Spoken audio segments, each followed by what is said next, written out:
예레미야 9장 7절서부터 16절 말씀 읽겠습니다. 그러므로 만군의 여호와께서 이와 같이 말씀하시되 보라 내가 내 딸 백성을 어떻게 처치할꼬 그들을 녹이고 연단하리라. 그들의 혀는 죽이는 화살이라. 거짓을 말하며 입으로는 그 이웃에게 평화를 말하나 마음으로는 해를 꾸미는도다. 내가 이 일들로 말미암아 그들에게 벌하지 아니하겠으며 내 마음이 이런 나라에 보복하지 않겠느냐. 여호와의 말씀이니라. 내가 산들을 위하여 울며 부르짖으며 광야 목장을 위하여 슬퍼하나니 이는 그것들이 불에 탔으므로 지나는 자가 없으며 거기서 가축의 소리가 들리지 아니하며 공중의 새도 짐승도 다 도망하여 없어졌습니다. 내가 예루살렘을 무더기로 만들며 승냥이 굴이 되게 하겠고 유다의 성읍들을 황폐하게 하여 주민이 없게 하리라. 지혜가 있어서 이 일을 깨달을 만한 자가 누구며 여호와의 입의 말씀을 받아서 선포할 자가 누구인고 이 땅이 어찌하여 멸망하여 광야같이 불타서 지나가는 자가 없게 되었느냐.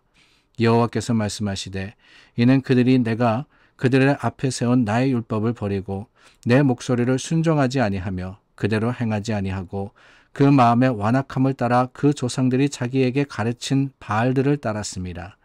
그러므로 만군의 여호와 이스라엘의 하나님께서 이와 같이 말씀하시니라.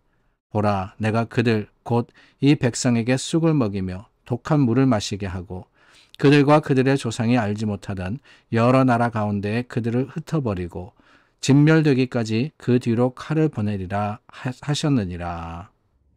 이스라엘이 멸망할 수밖에 없었던 이유는 다름이 아닙니다. 그들이 어느 한 죄를 저질렀기 때문에 혹은 어떤 큰 실수를 했기 때문에 그들의 결국이 심판이었다가 결코 아닙니다. 그럼 뭐냐? 이스라엘이 분명히 하나님 앞에 죄를 지었는데 그 죄를 돌이키지 않음으로 회개하지 않음으로써 멸망했는데 그 이유가 무엇이냐? 저는 그것을 점진적인 악화다라고 부르고 싶습니다. 다른 게 아니라 작은 죄에서 시작해서 큰 죄가 되었다는 거예요. 죄가 점진적으로 자랐습니다.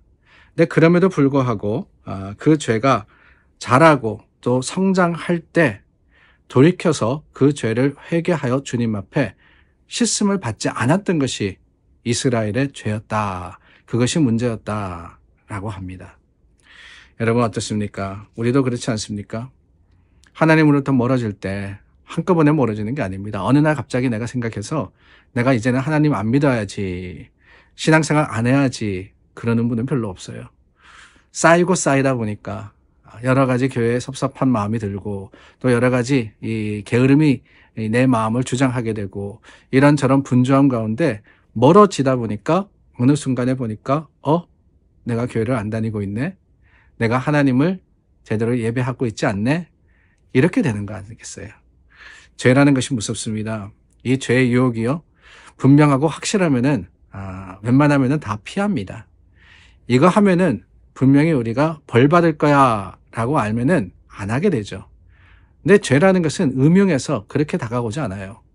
우리가 알지 못하는 방법으로, 아니 조그만 틈이 있는 그곳을 향해서 파고 들어오는 것, 이게 바로 죄의 모습입니다. 그래서 타협하게 만드는 거죠. 이 정도면 괜찮을 거야, 별로 크지 않아, 이거는 그냥 와이시야. 우리 그런 표현하지 않습니까? lie, 거짓말을 할 때 white lie라는 표현이 있습니다. white lie라는 것은 거짓말은 분명히 거짓말인데 오히려 이것을 함으로써 내게 유익이 되고 또한 모두에게 유익이 될 수 있다라고 생각하면서 스스로 타협하는 거짓말을 white lie라 그래요. 별로 다른 사람에게 피해를 끼치지 않는 그러한 거짓말이라는 거죠. 그런데 여러분, 우리가 white lie를 이야기할 때 흔히 잊어버리는 게 있습니다. 그게 뭐냐? 사실 색깔이 중요한 건 아니라는 거예요. 이게 white이냐 블랙이냐 그레이냐 상관없습니다. 뒤에는 항상 똑같거든요. lie라는, 거짓말이라는 것은 바뀌지 않습니다. white lie도 lie고 black lie도 lie입니다. 거짓말이라는 거예요. 그래서 우리가 이 죄라는 것을 지을 때 작은 것에서부터 타협을 하게 되면 점점 더 커지게 되겠습니다. 그래서 뭐라 그래요? 바늘도둑이 소도둑된다라는 우리말이 있지 않습니까? 바늘도둑이 소도둑된다. 맞아요. 이스라엘의 허물은 바로 그것이었습니다.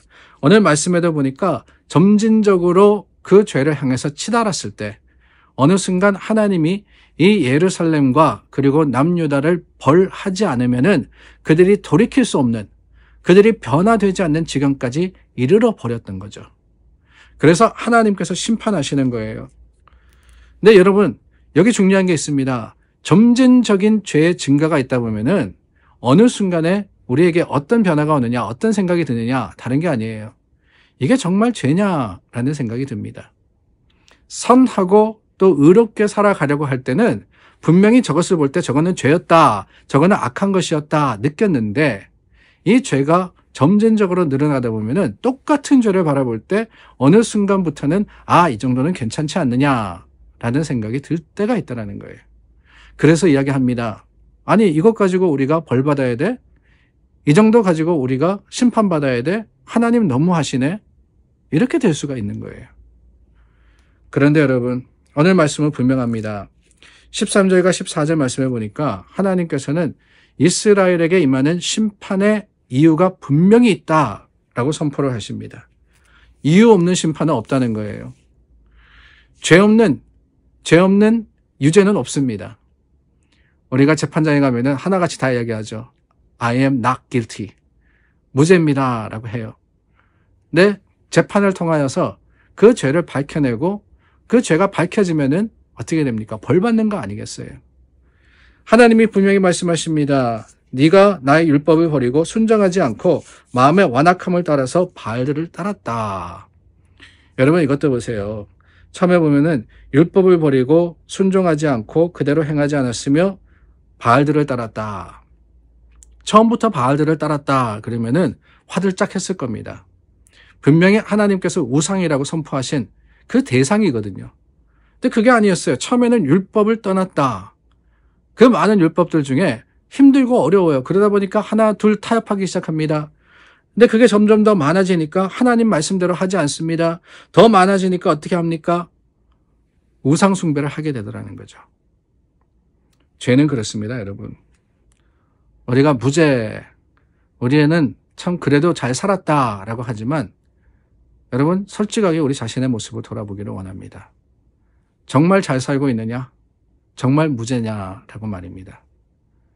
아니면 혹은 우리가 그냥 죄악된 세상을 살아가면서 점점 더 쌓이다 보니까 분명히 죄이지만은 죄인 줄 깨닫지 못하는, 망각하여서 저지르는 그런 삶의 죄의 모습이 우리에게 있지 않은지, 우리 자신의 모습을 솔직하게 돌아보고 오늘 주님 앞에 회개하는 저와 여러분들이 될 수 있기를 바랍니다. 모든 것에서는 이유가 있습니다. 이스라엘의 심판의 이유도 분명히 있었습니다. 오늘 우리에게는 혹시 하나님께서 책망하시는 이유가 있지 않은지 우리 자신의 모습을 돌아보는 지혜가 저와 여러분들에게 있기를 바랍니다. 기도하겠습니다.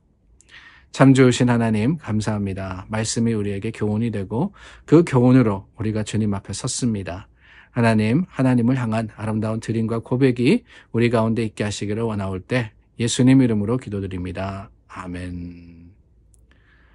우리 함께 중보합니다. 날씨가 매우 무덥습니다. 무더운 날씨 가운데서도 하나님을 향하는 저와 여러분 될 수 있기를 바랍니다.